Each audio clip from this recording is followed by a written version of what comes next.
Well, good evening, Facebook family and friends, to our Periscope, Instagram, Chit Chat, Twitter, and YouTube families. Welcome to Couch Conversations with the Doctors. What night is it tonight? It's Monday night, and it is Couch Conversations with the Doctors. Happy President's Day to everyone that's out there. Know that we have gotten your questions, responses, and we are here on the holiday to share with you. As we go around our table really quickly, I want to remind you guys to please remember to share, start your watch parties, and invite a friend to chit chat and begin to sign in and let us know that you are there. So once again, it's Monday nights and it's Couch Conversation with the Doctors. And as we begin to go around our table to begin to introduce everyone that we have here, first of all, I see that we have one of our Pete Thomas that want to be chef extraordinaire. I have to say it that way because he wants to be a chef, and I know he's really trying. Wanna be. Dr. Pete, why don't you go ahead on and say hello to the people out there? Hey guys, how are you? Hope we're making okay in this snow that we have. We're going to be all right. Happy to be here to share. I'm the director of the Medical Support Services at Near North. Happy to answer some questions this evening. Wonderful, wonderful, wonderful. Want to say hey to Tyrone and Shauna Jackson who have checked in, and they're saying hello to everyone who is here. That's Shauna Black Ice Jackson. To Tamika Thomas, who has checked in just as well. To Carrie Steele, who has checked in and saying that she is here, and happy Monday to everybody. Go right to Dr. Maya Green. Maya Green, say hello to the people. The one who's internist and a family doctor, but she's also that professional African dancer. That is right. Hello. Thank you so much for having me. I'm always glad to learn from our community and be part of the conversation as we push forward to meeting each other on the other side of COVID. Excited about it. All right, all right. I see Mel from Cook County High checked in just as well, and she's saying that I am here, I am here. So hey, Melly Mel, we see you there. Want to say hey to my coworker, Dr. Douglas Graham. Doug, if you would introduce yourself to everyone that's here. Thanks, Doug? Nikki. I'm really happy to be here tonight. I'm a physician who works. Hi, Nikki. I'm on mute? No, there you go. Can you hear me? Yes, I can. Nikki. Hey, Doug. All right. Well, it's good to be back. I'm a physician who worked in the Chicago area for many years. I've retired. I joined Representative Davis in his office as a congressional fellow. I work on healthcare issues, and I'm going to try and answer your questions if I can. Wonderful, wonderful. To that doctor who's the weight loss guru, the weight loss guru, who actually really has a passion for wanting to be on Iron Chef. Want to say hey to Dr. Tony Hampton. Dr. Hampton. All right, thank you, Nikki. Welcome, everybody. I know, as my brother Pete suggests, it's been a crazy day, but I am thankful because the technology that we have allowed for us to transition a lot of patients from in-person visits to video visits. So if it wasn't for that technology, they would have not seen a lot of the docs and advanced practice nurses. So I thank God for that. So happy to be here, happy to share whatever knowledge we talk about tonight, and looking forward to it. Okay, wonderful, wonderful, wonderful. I see Curtis Jones has checked in just as well. Hey, Curtis, thank you for checking in. Dr. Miller, can you hear us now? I can hear you now. All right, there we go. We're all working. So that's the man who says that I threaten him to be here all the time, but I'm so glad to see him, and I'm so glad that he is here. And know that my heart is with you and that I am praying for you. Introduce yourself to the people, Dr. Miller. Good evening, everybody. I'm Dr. James Miller. I've practiced in the Chicagoland area for more than 40 years, now retired from clinical practice, but spending time working with community groups in terms of health and education and that kind of thing, and just doing what I can to help out in terms of people awareness and possibilities and how they can get the best quality help and knowing what they need in order to be able to do that. So this evening we can answer some questions and inform you as much as possible so that you'll have the information you need to make the best decision for your health care. All right, and to our vanguard on healthcare, the one who teaches us each and every day that true health is wealth, that's our very own K. Davis of the Illinois 7th Congressional District. Congressman Davis. Well, thank you very much. And I'm in my workroom at home tonight. Usually I'm in my office, but the weather was so inclement until I decided I better come on home while I get home. And so I'm sitting in my work area. I saw my primary care physician today. Health is a very personal thing, and we don't necessarily talk about it that much in terms of our own being. I got probably every ailment that exists, but the two things that concern me the most is the fact that I'm a type 2 diabetic and my blood sugars and my A1Cs and all those kind of things, and my blood pressure. So the main two things I ask about and check on when I go to the doctor are those two things. And to my delight and surprise, he said I was all right in both counts, that my blood pressure was not high, and it usually is. He said it was okay. And my blood sugars, they're doing all right. So I'm in great shape, ready to roll, feel fine, and look forward to a great discussion. Thank you all. Okay. To Jack Orloff, who is checking in with us, who is here, to Alderman Pat Dow, who is here with us, and who's watching, to Alderman David Miller. David Miller, who is also here with us. Want to say thank you guys for checking in and being here with us. And we'll get right into the question, and please don't beat me up if I don't pronounce this word properly. But we had an abundance of phone calls, and all right, good to hear that. Okay, great. We got an abundance of phone calls and emails in reference to a blood disorder called, let's try that one more time. Maya, why don't you just go ahead and pronounce it for me? Thrombocytopenia? Was that close? Good. Okay, thank you so much. I'm Pete, take it away.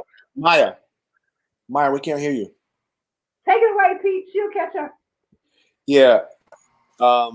So it's called ITP, and ITP is called immune thrombocytopenia. And the last part of that word just simply means the platelets either are too low or they don't work well. Platelets are part of your blood system that helps to clot. So when you cut your finger or your leg or something, the platelets are primarily responsible for making sure that you don't keep bleeding and bleeding and bleeding. And so for there's a disorder called ITP, or immune thrombocytopenia, where the immune system mistakenly attacks its own platelets. And that's not normal. The immune system usually does not do that. But for some reason, for some people, sometimes it's a viral infection that can happen. Sometimes people are given medications that can do that. It can stimulate the immune system to attack its own platelets or blood cells. And then as a result of that, you can get bleeding, you can get bleeding gums, you can get spots on your skin, and you can get sometimes very severe bleeding where you get bleeding on your brain. So that's what ITP is. And I think people may have seen in the news recently that there were some cases I don't know, maybe was it 26 or 31 cases, Maya? Okay. 36 cases. 36. 36 cases. 19 of them were actual ITP, but 36 cases reported to it. Mm-hmm. Yeah. So I guess the question is, is this real? Meaning, should we be concerned, or is this something that that happens on a regular basis, no matter what vaccine you take, right? So if you were getting the flu vaccine, pneumonia vaccine, would this have happened? If you were getting a medication like penicillin, like non-steroidal anti-inflammatories, could this have happened? So I think that's what we want to discuss tonight, and I'm sure we'll come up with some interesting things for our listening audience to think about as we talk about it. Yeah. You got anything, Dr. Hampton? I see that brain moving over there.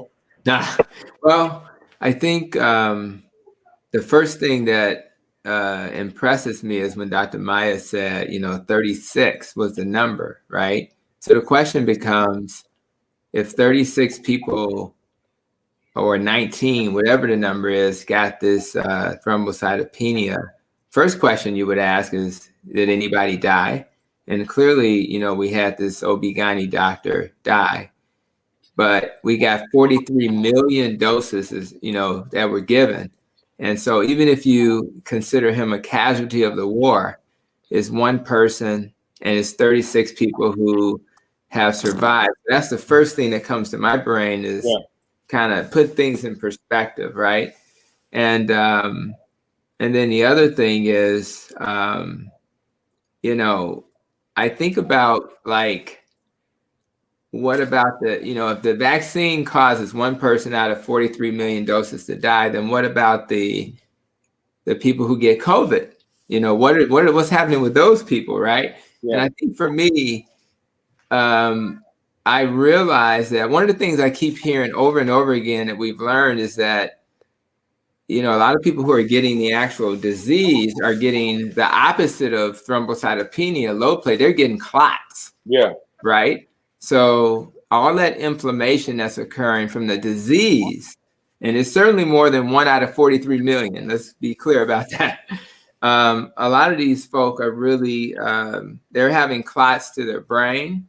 Now we got a stroke. We have clots to my heart, so I got a heart attack. I got clots in my leg, and that can leave my leg and go to my lungs and cause an embolus. And to my kidney, cause kidney failure. So this disease is ravaging our bodies through the clots, thrombosis. So it's the opposite, and yet that should deserve as much attention as the stuff you're hearing in the media. So I think we have to be very careful when we hear these stories. There's very few things that we give people that won't potentially harm them. Rather, it's penicillin. If you got a little infection, you don't deny yourself penicillin.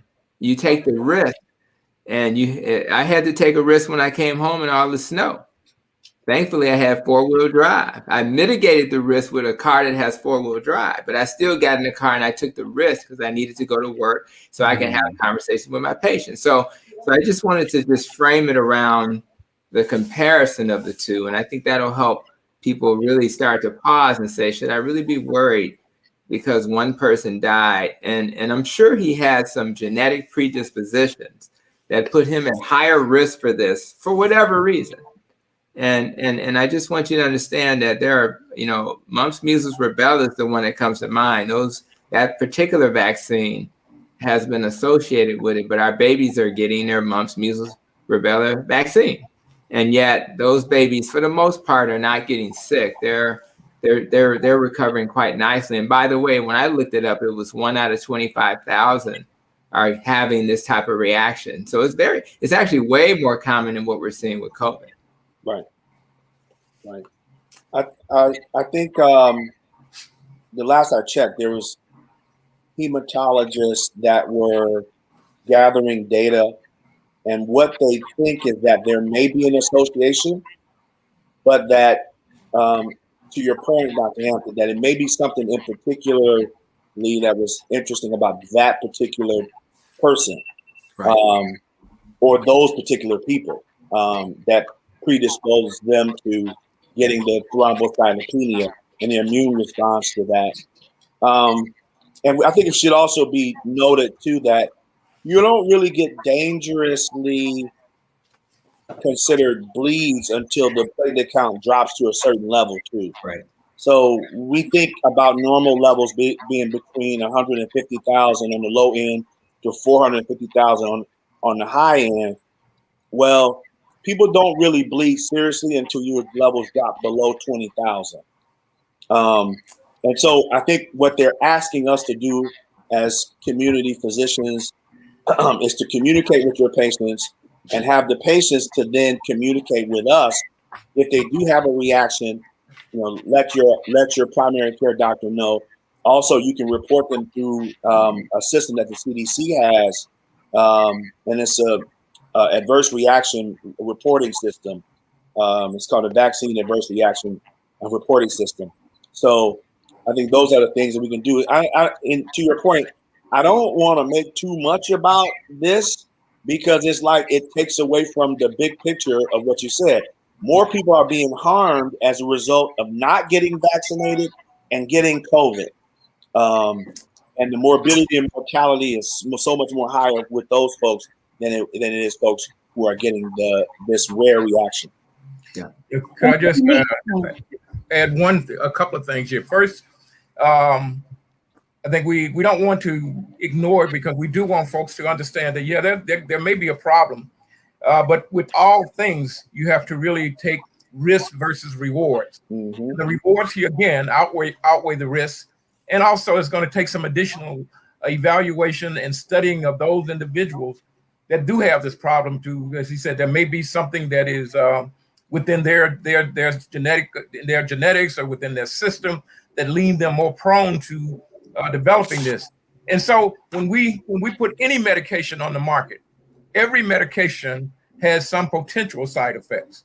And so how you decide whether or not it's worth the risk of that is that if the side effects occur, with a small percentage of people, and the therapeutic effect occur with a large group of people, then that would lead one to say, okay, this is worth the risk because maybe I might have that small potential of having something adverse happen to me.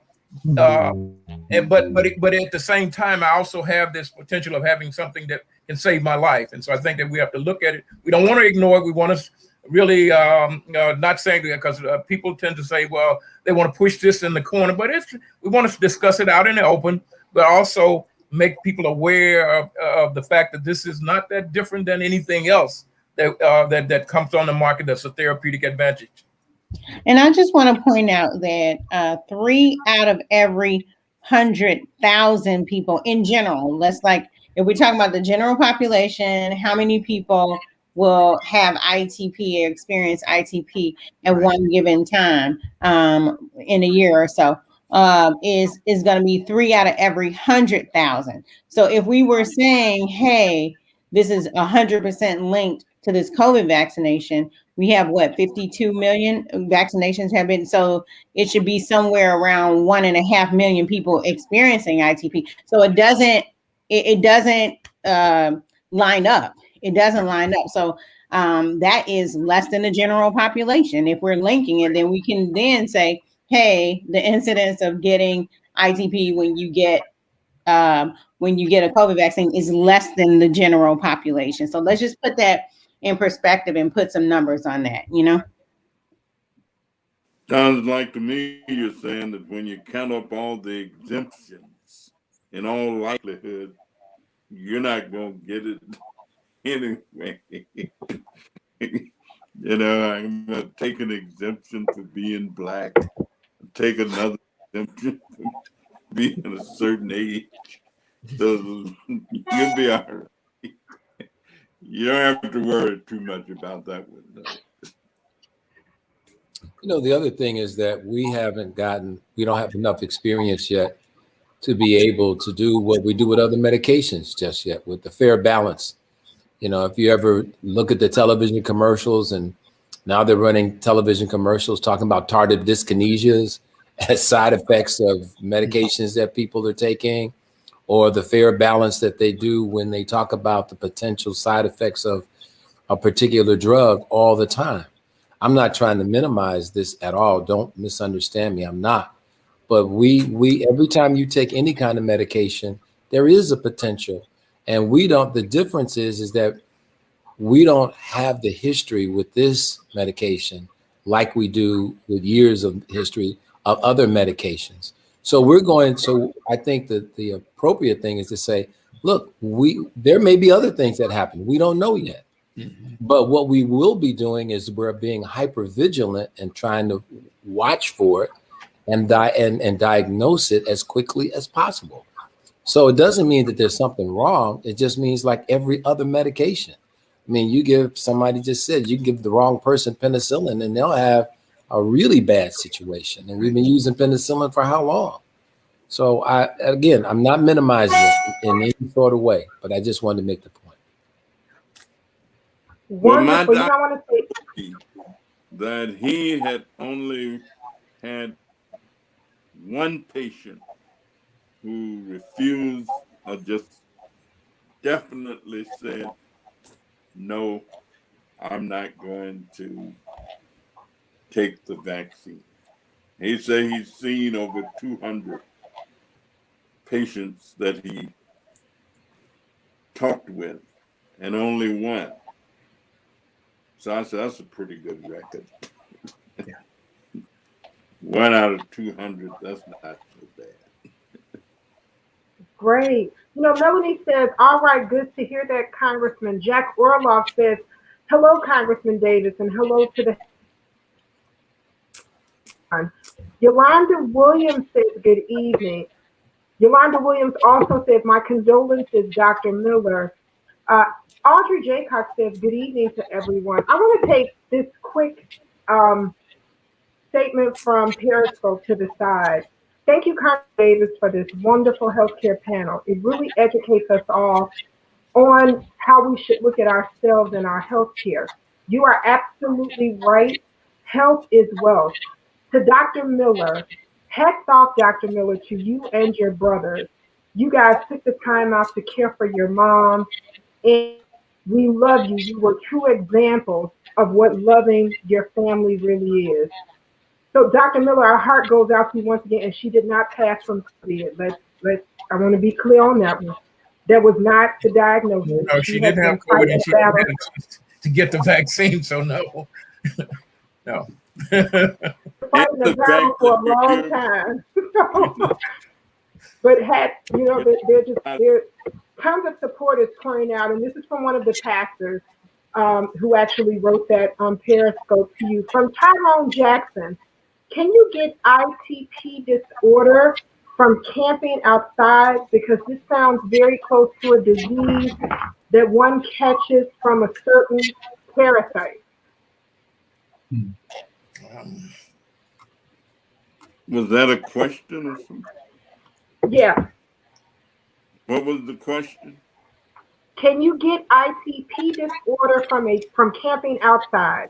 Because this sounds very close to a disease that you catch from a certain parasite.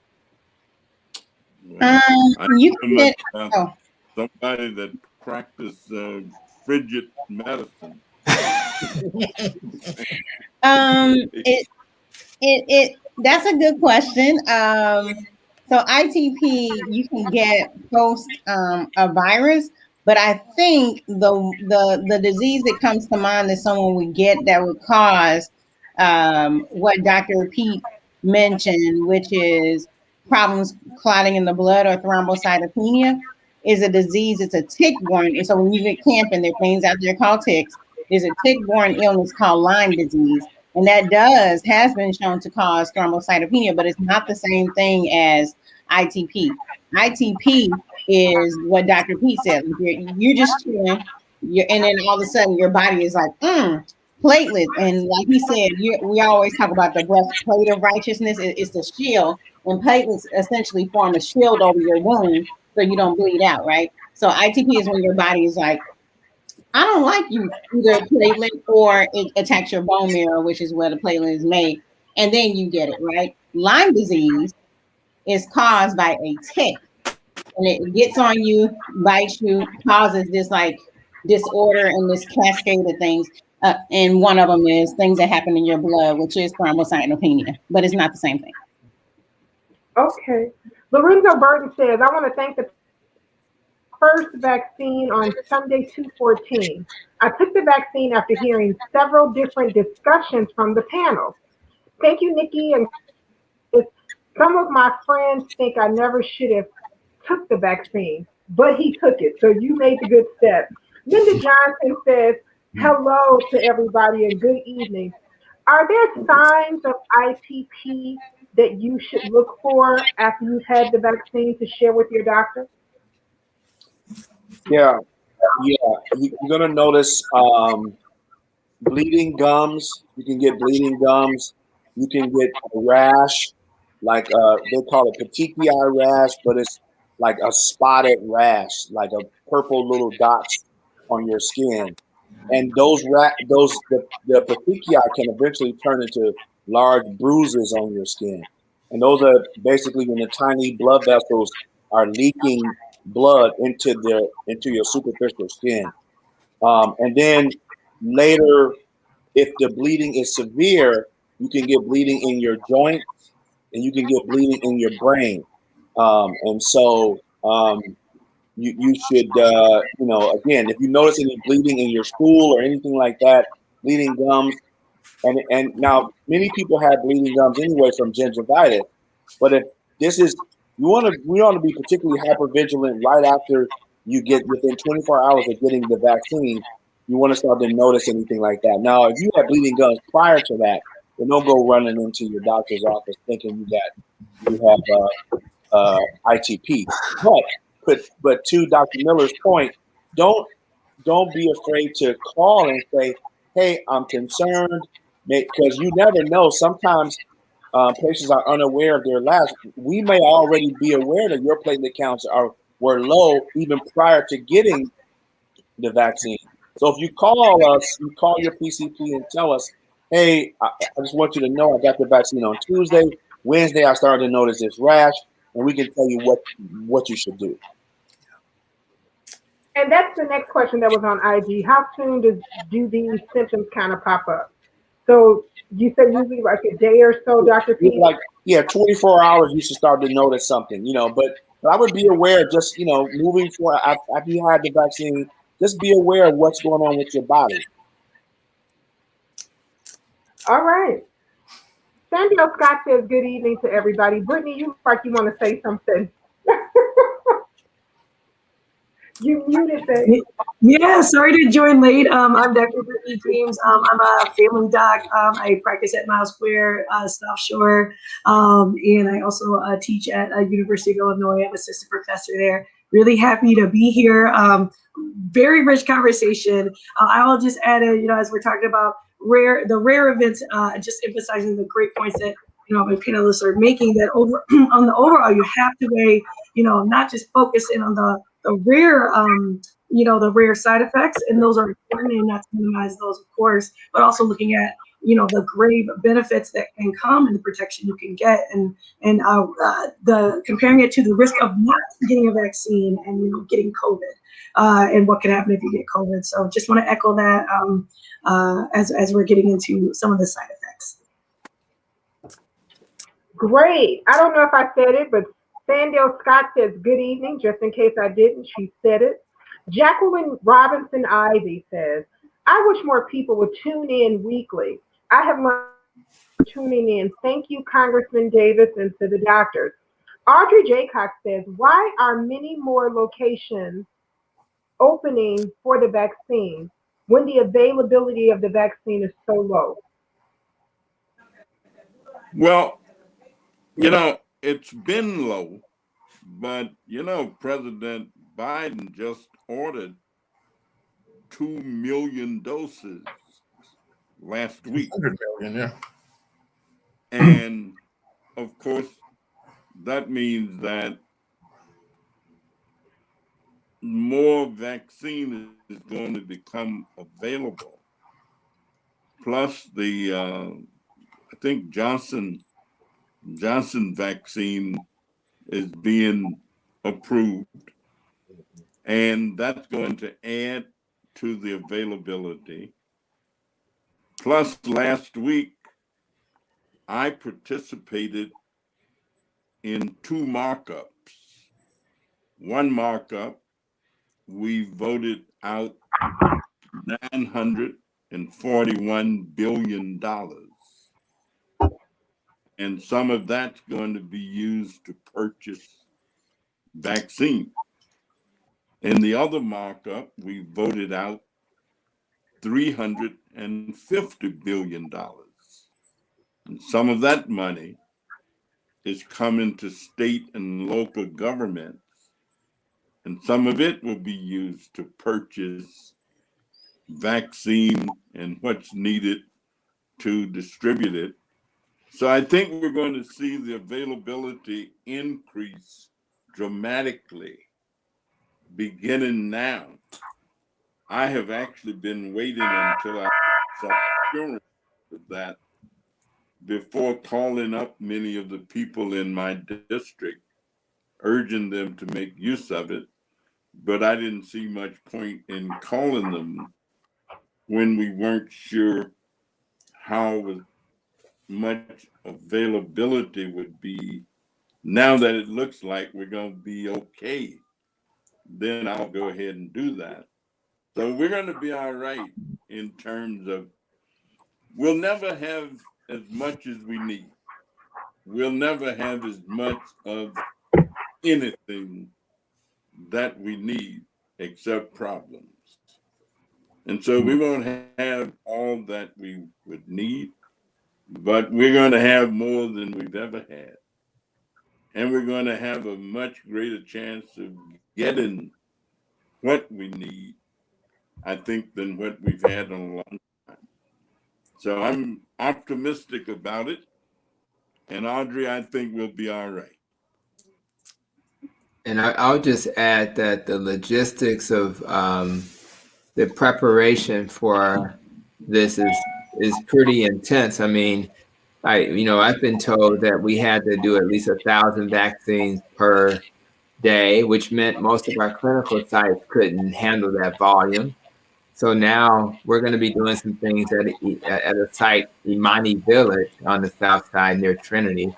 And it's a large site, but then you have to get a lease, and then you have to staff it, and then you got to take staff from the clinic that normally would work in the clinic. And there's a lot of logistics. So it's better that we get these things in place so that when our leadership in government and other places are able to then provide the vaccine, we have everything in place. But most importantly, we want to do it in a safe way. So I think it's wonderful news that we have a lot of places that are opening. We know some of the pharmacies are doing this work as well.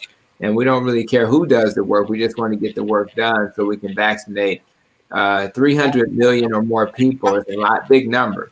But again, we do finally have leadership that's actually, committed to making this happen. So I'm really excited about that. And one thing we're doing also is we're finally, some of our clinical sites are actually going to allow us to schedule. In the past, we had to do outreach ourselves because we had a limited supply. We're starting to go to the next level. And when people come in, and I'll agree with what the congressman said, which is like his doctor, I don't get a lot of people saying no. They may be hesitant, and they should be hesitant because we have concerns. But I have people literally begging for the vaccine at this point. I get more of that than I have of the opposite. So I'm very excited about that. But the hesitancy is reasonable. We talked about Bell's palsy.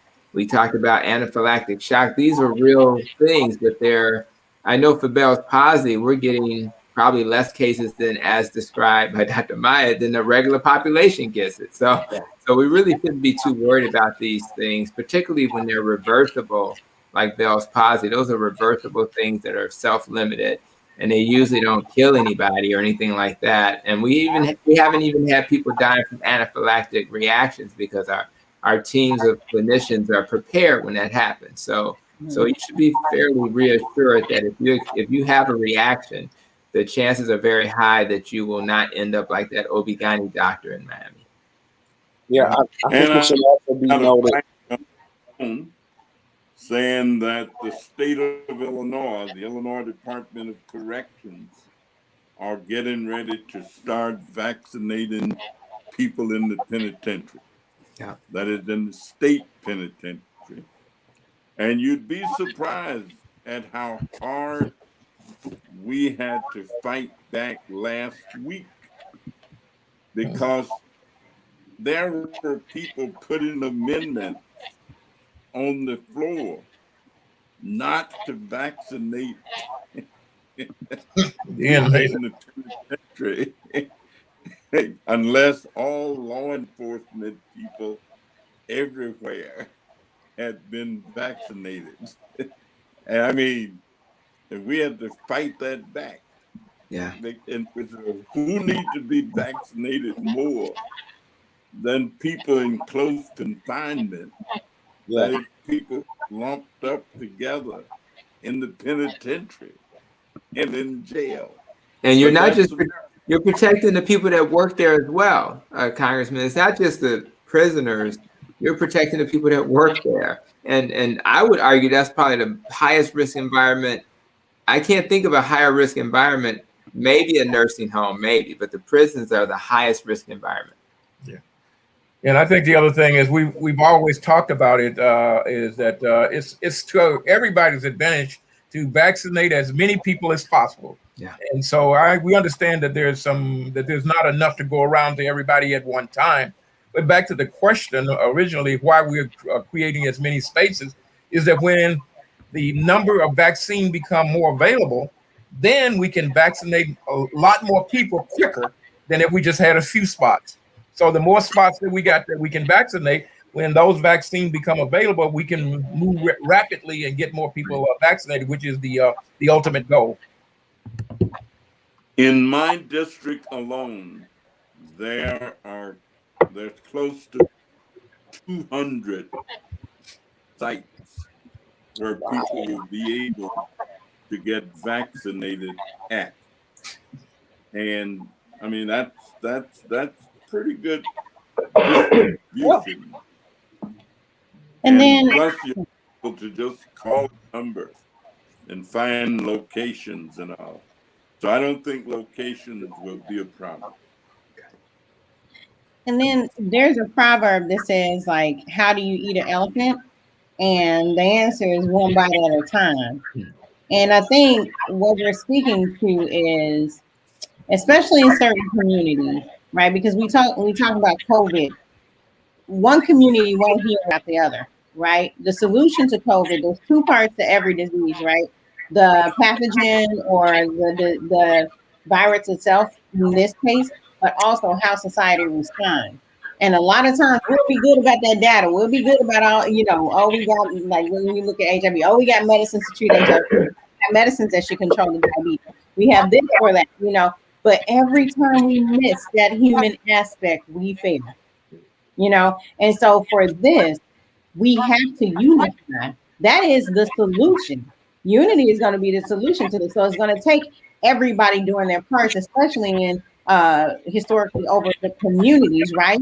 We're in a system where the system is implicitly biased because so many people did their part to keep it that way. If we're going to undo this, like Dr. Tony said, like Dr. Miller is going, like Dr. P mentioned, we have to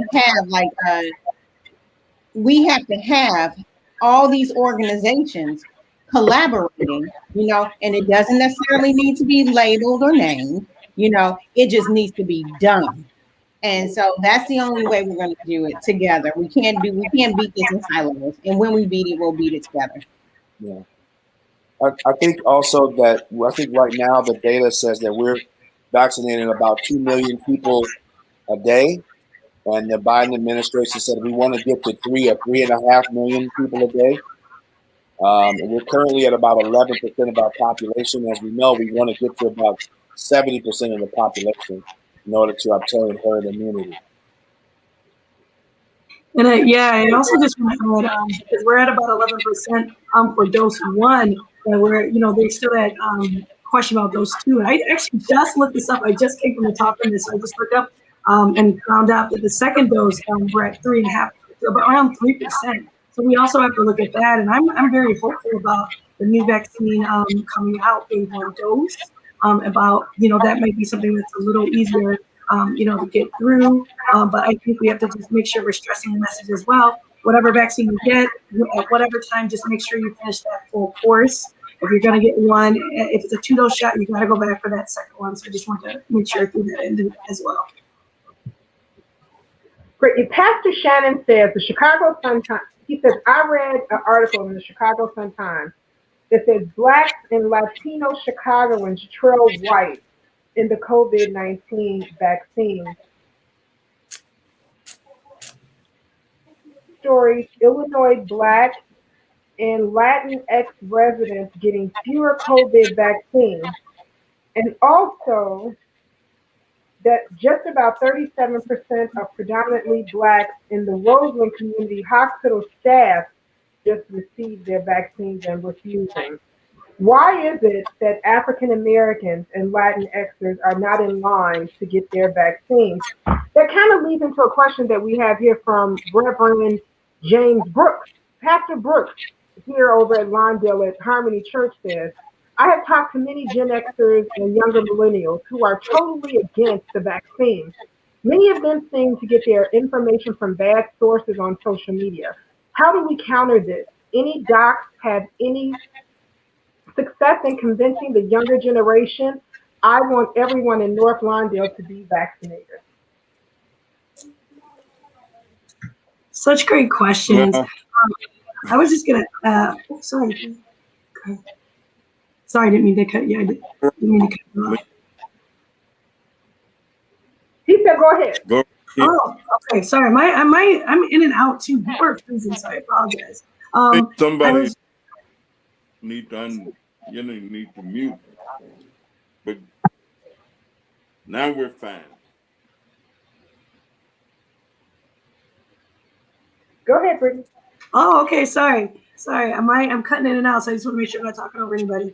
I was just going to say, when we think about it, I think about it in two sort of phrases or two areas. We have to think about mistrust. Yes, and I think that's a big conversation. But right now, I don't talk about mistrust, but I'm not talking about access. So the second question here about, getting younger generations, I think Gen Z, millennial, I think a lot of that is, we're seeing this problem on the internet where it's easy to silo your information once and be in an echo chamber. So oftentimes it's easy to find articles, news that back up your perspective that you already have, whether or not that source is accurate. And unfortunately, I think we don't have enough conversation about how to tell if a source of information is a good one, a strong one, or not. And so I think I will say people anti-vax who are against vaccines are very vocal and they understand that the social media and the internet is a really quick way to reach people. I would like to see us, be a little more aggressive in the same means. I think that we really have to think about our just, kind of overloading with good information or strong information and designing campaigns on social media or, just that really are meeting at least with it. That's where I'm millennial, Gen Z, into a definitely, that's where they're living. That's just the reality. So if we're not aggressive as our anti-vax, groups, then, we're going to fall behind. But I think also as we think about mistrust, again, we just have got to look at the system of rollout to make sure it's equitable. We are seeing different rates in Black and Brown communities of vaccination. And, I think that, there were so many tremendous efforts happening, but we can't outrun our history is how I think about it. And, we're at a place where we've had decades, if you're really going back, we were enslaved for 400 years. That's 400 years of not having access to wealth generation. And then after that, we have laws barring us from educational attainment. We're disproportionately essential workers because we never had the educational opportunity to have these sort of white collar jobs and socially distanced. Then we have residential segregation by these policies, Jim Crow all the way, unfortunately to the present, we're still seeing this. And we're seeing a concentration of Black and Brown poverty in inner cities. So we're close to each other, easy for us to spread. We're also more likely to live in healthcare deserts. That means not have clinics that are easily accessible to us. All of these sorts of things, all of those things conspire to give us a higher burden of, a higher burden of chronic disease. So if we get sick, we're already starting off at a lower baseline, but also really limits our ability to get access to the vaccine, to have community sites, hospitals in our zip codes that are disproportionately Black and brown. So to answer that question, we have to really kind of zoom out and look at the structures that have been in place for hundreds and hundreds of years, especially if you're a Black person, that have really put us at a huge disadvantage. And I think what we're seeing in this lag in vaccination can't be separated from that sort of historical context, even though it is in people's hearts and we are paying attention. We got a lot of catching up to do. And I'll say this in terms of the disparities, we know that they exist, and sometimes I wonder why we just can't take whatever it is and go down the streets and give it out. I mean, I'd love to be able to take a team of physicians and nurses or somebody over to the North Lawndale community and just go from house to house, door to door. Of course, we can't do it that way. I'm saying the processes and all, but I was in North Lawndale Sunday at the Grace Memorial Church, right off of Costner, with the Laquan McDonald family, and it's becoming a hotbed of activism. Plus, we've got outstanding community health centers in the North Lawndale area. The North Lawndale is one of the tops in America, bar none. You don't get any better than the work that Coach Wayne Gordon and the folks over there are doing. We also have Esperanza in the North Lawndale area. And then there's Mount Sinai Hospital. So there's a tremendous amount of activity. Dennis Deere, that is the Cook County Commissioner Dennis Deere, and State Representative LaShawn Ford have a town hall coming up this Saturday talking about the same thing that we're talking about now. So a lot of good stuff is going on in that neighborhood. And I think it's touching and reaching. Plus, that land is about to get developed right there at Costner and Roosevelt Road. It's a 40-acre site of land that's been there for many years, lying fallow, and it looks like it's going to be developed. So there's some excitement in North Lawndale. Plus, I think Nikki lives in North Lawndale.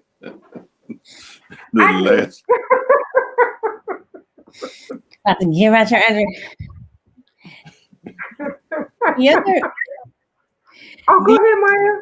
The other part, when you think about how we can get young people to be invested in the vaccine, we saw this when the communication about gatherings went out, right? If language isn't developed by you, with you at the table, and it's not developed with you in mind, and then not communicated to you, then how can you know? And so if we look at what the current vaccine cutoffs are, and I'm sure there are more vaccines coming out, there's not a heavy space for people definitely 16 and under, but for Moderna 18 and under to get that vaccine to put in there. And we have to realize people move in tribes. We can be so far away from our motherland. If you think we don't move in tribes, go and ask your friends on Facebook. It's a tribe. Look at the themes, And so if we don't talk to the people in the tribe, the head of the tribe, then we won't be able to reach them. The other thing that the congressman referred to that we have to realize is this American psychopathology of shock and trauma every time we see a disparity, right? We already know it's there. The congressman mentioned it's there, but this period, and when we see it, hopefully we will navigate it differently. because what's happening is we're entering a point where they're saying, hey, vaccines are a limited resource. No matter how much we get, they're going to say vaccines are a limited resource. Limited resource, a lot of time is code for there are going to be barriers to getting them into Black and brown communities, right? Then when there's not, we're going to, we tend to post these numbers and say, hey, Black and brown communities aren't getting the vaccine. And then we have news media and all this shock and rollout and, expression. And I really am at a point where I'm wondering if that's part of our psychopathology that allows us to spend more time in shock and awe and less time in action. And so I'm wondering, I did have a conversation this weekend where they were like, aren't you shocked? And I was like, no, I'm not shocked. These are the same numbers with HIV. These are the same numbers with diabetes. I'm not shocked. The question is, do we want to do something about it? And what are we willing to do?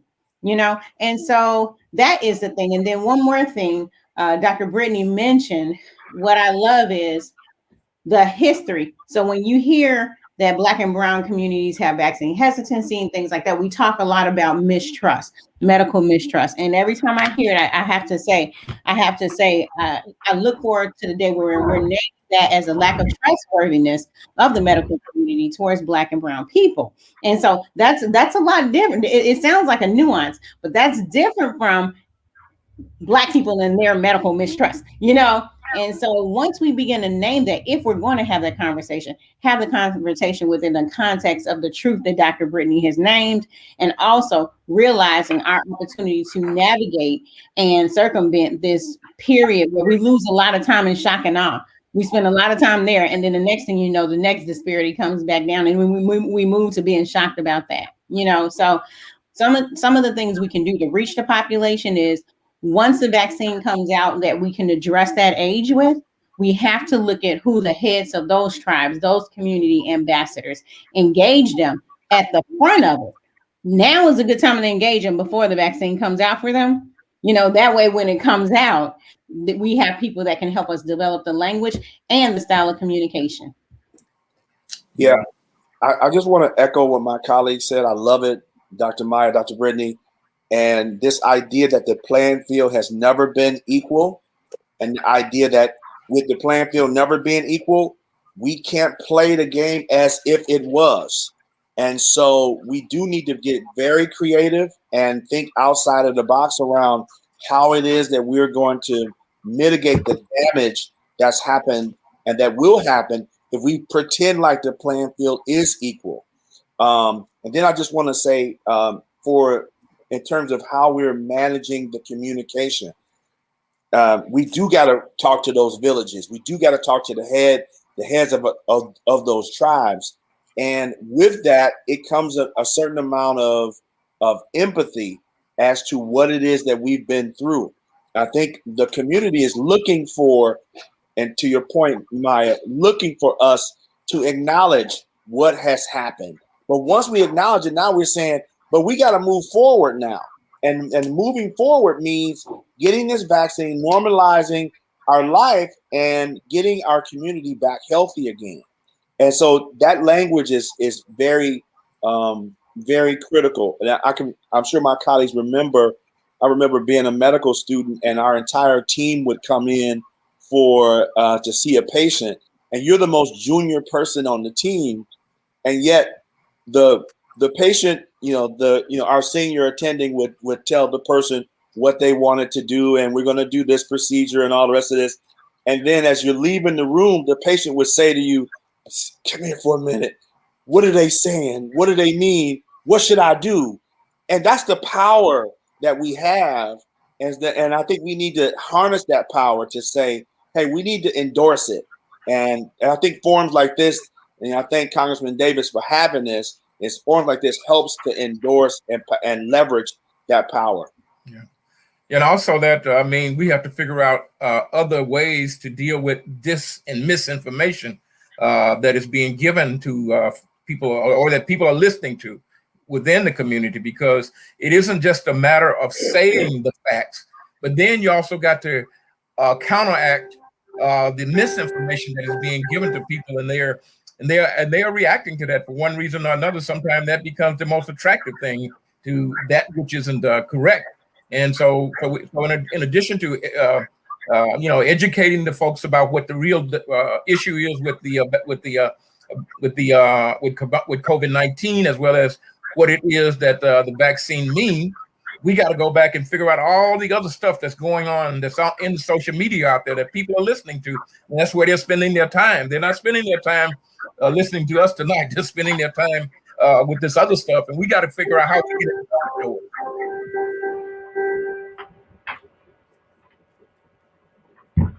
Well, that's absolutely right. We have a question from a gentleman named Donnie. Donnie says, doctors, you guys have open hearts and want to see a better community, but the powers that be that are above you set this up for failure, I think. Why did they make most of the registration online when they know that may not be accessible in our community? Where's the phone calls that we can make, or the phone numbers where we can reach people? Can you guys speak to that and speak to someone? Ooh, that is what I was mentioning when we talk about we have to watch the ways we communicate the availability of the vaccine. We've seen in some situations the vaccine link be released on certain websites, and then within 4 hours, 2,000 slots, 2,000 doses were gone, predominantly to communities that weren't overlooked and underserved. So what we started to do, what a group of us have started to do, and some of us are on this call, is we take the link, we build out something in the community, we take the link and we use people use community tribe leaders. We've done it at different churches, can form a tribe, whatever it is, different interest groups. Some people use it, their high school buddies, and we said, hey, keep this link in the community. Not only that, when you see your elders, call your elders and you register them. Don't send the elder no link. You register the elders. It's time for us to step up for our elders, like our elders have held it down for us. It takes a village. And just like I said before, the system becomes a system when a lot of people do their part to keep the system this way. We saw examples of that this week in different formats, as far as, but also to undo this, we have to then do our part for our elders. So you're right, absolutely. If you know of several elders, and we ask people, don't wait till the date comes out. If you know some elders, get their name, their date of birth, all the things they're going to need to register on that line, collect it now. That way, when you get a link, you can just drop them in and let the elder know. So that's what we've been doing. All right. Pastor Brooks says, by the way, Dr. James Miller was my aunt and mother's doctor, Townsend and Brooks. Dr. Miller still looks great. Don't tell him that. I can see his head. Dr. Miller still looks great. Thanks for taking care of me and our community. Deborah Vine says, great stuff. Deborah Vine also says, I'm taking mine tomorrow. All right, there we go. Take it. And do as Dr. Maya was sharing. Slay when you take it. You talk about thinking outside of the box. Get all jazzed up and take your friends and everybody slay when you go and take the vaccine. Make it an event when you go to take it. Well, we always say, it's that time again. It's that time. And we're going to begin to wrap up. We're just going to go around the board like we usually do and ask, what is your until next Monday? I'm going to start with my Doug. Doug, what's your until next Monday?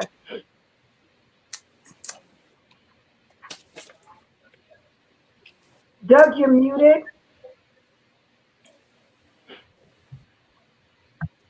So I'm just thinking about our circumstances. We're waiting for the vaccine, we're having distribution problems, and then we got this snowstorm. So the question is, how do we find patience under the circumstances? Because it does take patience.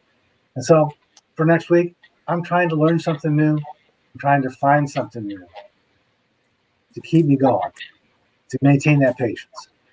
So that's my thought for next week. All right. Dr. Terry Mason, until next Monday. I'd like to see us get to the point where we're not surprised about disparities. Yeah. Disparities exist because they're supposed to. And anybody who doesn't understand that doesn't understand our history. So when we do that, when we understand that, we will stop using that as something that is a barrier, but now we'll begin to see it in terms of what we need to do to deal with the issues that we've had to deal with, and deal with and understand that that could go away when we decide we want it to go away from one point of view. All right, Dr. Brittany.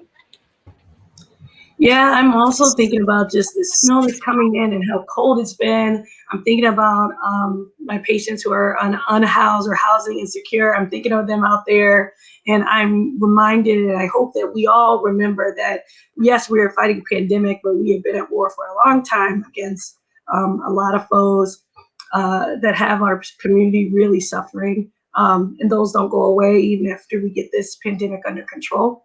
And we won't get the pandemic under control unless we keep those things also in the front of our mind as we're thinking about getting this out. So, but I have to end the same way I ended last time I was here, which is to say, I know we are survivors. We are people who are survivors, and we keep surviving, and we will survive this as long as we keep leaning on each other. So happy to be here with the community. Wonderful, wonderful. Dr. Maya Green, you're until next month. Don't talk about eating meat or elephants because, Dr. Mason is going to get you. Go right. Dr. Mason, I never ate an elephant. Look, I want to say, go the extra mile for your community in accordance with what people have said. The system is like this way, but we have to find ways to navigate. So if you can get 3 names of 3 of your elders right now, people over 65 are in that category, get them, get the name, date of birth, phone number, contact, that information, and hold it, collect it now. And then that way, the moment you receive a link and access, go in and register those elders. Let's take care of our elders, go the extra mile for them. This is a pandemic where we need to go in as a village and lay it all on the floor and leave it there. That's it. All right, Dr. James Miller, you're until next Monday. Over the past week or so, I have been very encouraged in seeing more people change their mind and become more receptive to getting the vaccine. I know at the beginning there was just a blanket of people saying, "I'm not going to do it." I mean, there are people that were in my church and my surrounding, and I'm seeing all of a sudden these people are now are willing to go ahead and get the vaccine. Some of them have gone ahead and gotten it, and I think that's a good sign. And so it gives me some encouragement that we're going as a group, that we're not going to be on the outside perishing while other folks are getting protected. So until next Monday, I mean, with the weather, let's just, even though it's cold outside, we still got warm hearts, and let us just deal with that and make it over to the next level as we wait. By the next weekend, the weather should be a little bit warmer, and I think that our condition will be a little bit brighter and better. So until next Monday, hold on in there. All right, Dr. Tony Hanson, until next Monday. Yeah, my heart does feel a little pain when I think about the communities of color and the struggles that they suffer through, whether it's people, African American, Hispanic American, Indigenous Americans. I think about all the struggles that we have, and it breaks my heart that we could have a gift right before us, right? It's like we're handing you a gift and then we can't see it because we've been in so much pain for so long. So my wish and hope is that we recognize the gift that's in front of us, and that we remove some of the fears. And I will say this: when you give billions of dollars towards a vaccine, you will find a vaccine. If we had put billions of dollars towards HIV, maybe we'd have an HIV vaccine by now. So it's really about the resources that were put towards this. And we could talk all day about why it's safe and why the speed was, very appropriate considering the technology. We've been gifted with technology. So while I always will ask you to live well and eat right and move your body and put positive thoughts in your brain, I don't want you to miss this opportunity to receive this great gift. I was so thankful when I got that second and first shot. I just felt thankful, and I want you to have the same joy and same relief walking around with maybe a 5% chance of getting this virus versus what the real number is for you without it. So that's what I ask everybody to do. That's my final words. Dr. P? Yeah, just echoing my colleague, and just to say that the incidence of ITP or immune thrombocytopenia being so low, and that it pales in comparison to the risk of not getting the vaccine and the risk of becoming of getting the clots in your blood and becoming hospitalized and potentially die as a result of COVID-19. And then just to remember that even if you are of the rare incidents of the people who do get the thrombocytopenia, we do have treatments for that. We have steroids that can treat you for it. There's immunoglobulin that we can treat you for it. So we have some therapy for those things. Then the last, probably most important thing is just to take care of yourself, eat right, low stress, get lots of sleep, and try not to be too reactive on every little thing we hear about on the internet. But bring it to your doctor, bring it to this panel. We love to answer your questions. And Pete, while you brought up the treatments, is it curable?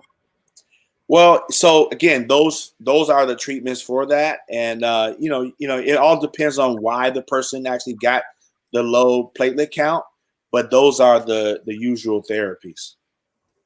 Okay. All right. Audrey Jaycock says, I love these discussions. I look forward to them every Monday. I have shared this information with many and hope they all tune in. Thank you again. Sean Kennedy apologized for being late on tuning in, but no, Sean, you can watch it as soon as we're done. From the beginning, you didn't miss anything. You're here on time. Lorenzo Burton says that I was one, and I believe he's saying that he was one who got his vaccine. And Shauna Jackson says, thank you guys for this wealth of information. Our vanguard on healthcare, the one who truly teaches us that health is wealth. Congressman Davis, what's your until next Monday? Well, until next Monday, on behalf of lots and lots and lots of people who won't get an opportunity to do it in person, I want to extend condolences to Dr. Miller and his brothers, but also to the Miller family in the loss of their mother. It simply means that a tall tree has fallen in the forest. And so, Dr. Miller, we want you and your family to know that you have our deepest thoughts and condolences. Thank It's you also so much. been a good week. I got a check in my pocket for $10,000. I met a gentleman a few weeks ago. He and his son, his name is Frank Zucco, and I think he's Italian. But we were talking about Black history. And, I mentioned that a Black guy actually created the internet that gives us the opportunity for these conversations and all this kind of stuff. Black fella, Nigerian, as a matter of fact. There are a lot of people who don't know that a Black guy created the internet. That ain't long time history ago. That's some of our more recent history. And Frank decided he wanted to do something about, for Black history. He owns a business. And so as we concluded talking, we agreed that he would give me $10,000 and we would give 10 kids a scholarship of $1,000 each. My sister's been bragging to me about all the stuff that Governor State is doing because she lives out South Suburban Cook County. And I said, well, we'll do something for another school. So we're going to give 10 $1,000 scholarships to young people who are enrolled at the University of Arkansas. And at alma mater, the requirements are that they live in the 7th Congressional District, have at least a C average. I wasn't too cool on that C average business, but you know, it means they're in decent standing in terms of being enrolled, and their families do not earn more than $150,000 a year. And so if you know any kids like that, we are going to give this little money to them. They can just let us know and we'll put them on the list. Other than that, hey, the snow is outside, but it's warm inside. I'm having so much fun with this, and I wouldn't think of any other way to spend a Monday evening.